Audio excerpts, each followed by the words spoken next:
This qualifying recap brought to you by Phillips Connect, technology that moves us forward.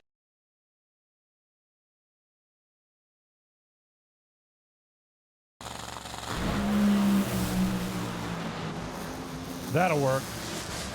Wow, 375, 327 miles an hour. Brittany Force goes to it was really important for the Flav-R-Pac team to be able to, make a killer run, get the car down the racetrack, and safely qualified in the show for tomorrow. We struggled Q1 and 2. Q1 we got greedy, we pushed the car too hard. We were aiming for a mid-70, and we should have aimed for an 80. And Q2 was our automatic shutoffs shut the car off, just malfunctioned. I stepped on the throttle and it barely even moved. The car just shut down, so you can't really do anything at that point. Go back and figure out what the problem was, why it happened, and fix it going into race day.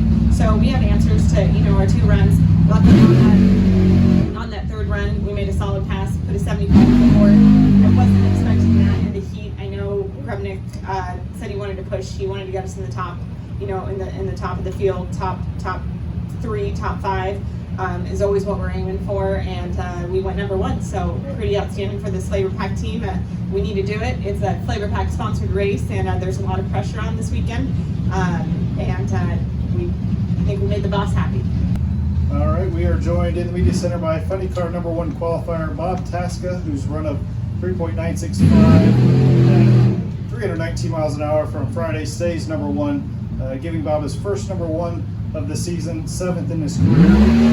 Obviously we talked yesterday about that great run, but a heck of a run to close out qualifying too. I mean, you got to feel pretty good heading into eliminations tomorrow. Yeah, there's no question. I don't, fortunately it was no surprise to us. I mean, Mike and John, the conditions were the same as last night. And I asked him, I said, what's it going to run? He goes, it'll run the same. I mean, that's what it should run, right? I mean, if we did it last night, we should be able to do it again. And, that's just the, the advantage you get when you have a real consistent car. Crew chief's got a handle on it. And when you look at the rest of the field, and that's a dominant run. I mean, I don't know the last time funny cars, I was 400s faster than the field, right? On a 134-degree track. Excited about where this team is right now. And we got to go out tomorrow. We got to land the airplane, right? We got to go get it done again, and that's what we're focused on doing. We got a car that can certainly do it. I don't know how the ladder's going to work out with only 12 cars, but six first-round pairings is a bye in the semis for the number 1 qualifier if you get that far. So you run first and second round, and then get a bye in the semis going into the finals. Oh, you get a bye in the semis. Wow. So I've never been to a race with 12 cars. So I don't know how it works, but we're going to go out there 1 round at a time and do what we know we're capable of doing.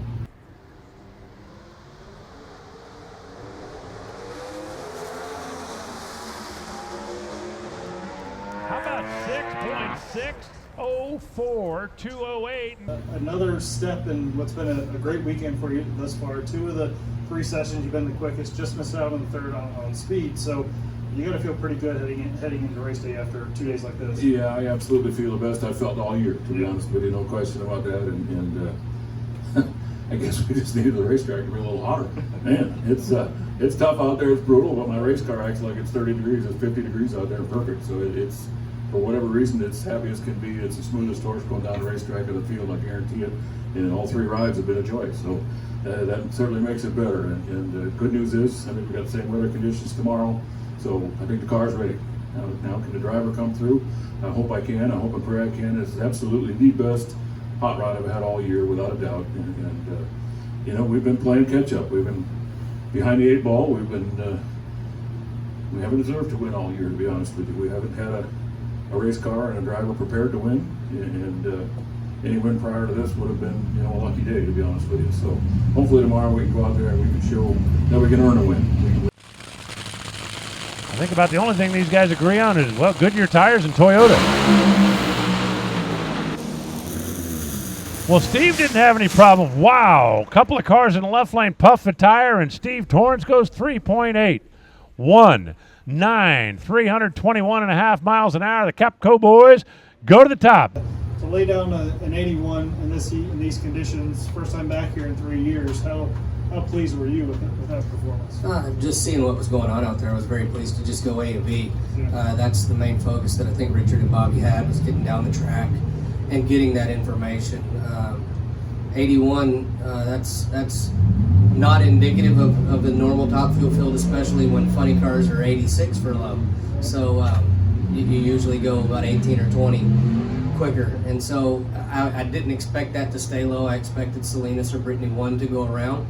But I'm happy with it, and I think that gives us a good place to build off of. And going into tomorrow, I doubt that stays low, but it's hot here. It's uncharacteristically hot. I landed in the airport today, and the people were complaining about how hot it was, and I was like, well, come to Texas for a day or two. You'll change your mind. Hey, 77.4.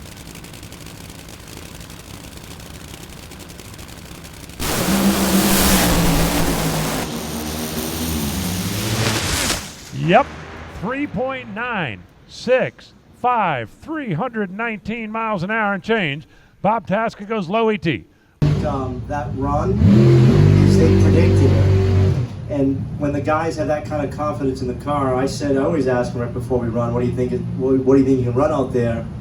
And Schaefer goes, we're going to try to run a mid-90, and it ran a 96. So when you can get to that level of confidence with your setup and the team, it's, you become a pretty dangerous car out there, race in and race out. So we'll take one run at a time. I mean, I don't know if it holds. I think, truthfully, when we went back, I just looked at the run. We should be able to pick it up, to be honest with you. I think we'll run quicker in the same conditions tomorrow. But it's a great racetrack for that temperature, that's for sure. And Erica got it last week, but there's still going to be a Seattle trophy, and ain't nobody seen one of those in 3 years.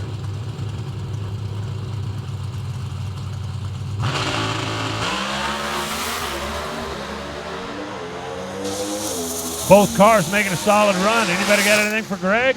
6.608, 209.26, and by speed, Erica goes to number 1. 6 number ones in a year would be pretty big for you guys, it feels like. Yeah, definitely. I mean, we aren't known for being on the pole very often, but that's because we race differently. We don't throw things at the wall and hope they stick. We, steadily all through qualifying try to get the best race car prepared for race day as we can. So it's been pretty awesome to run at the front of the pack. I will say that run could have definitely been a little bit better if you just look at our 60-foot time compared to Greg Anderson's. He was 9:78, we were 9:93, so we gave up 1.5 in the first 60 foot, which translates to a little bit more down track. So definitely a great run out of the box. That Milling Performance Chevy Camaro is definitely running on me this year, and as I keep saying, I'm just hopeful it continues through the countdown. Competition Plus is your go-to source for the latest in drag racing news.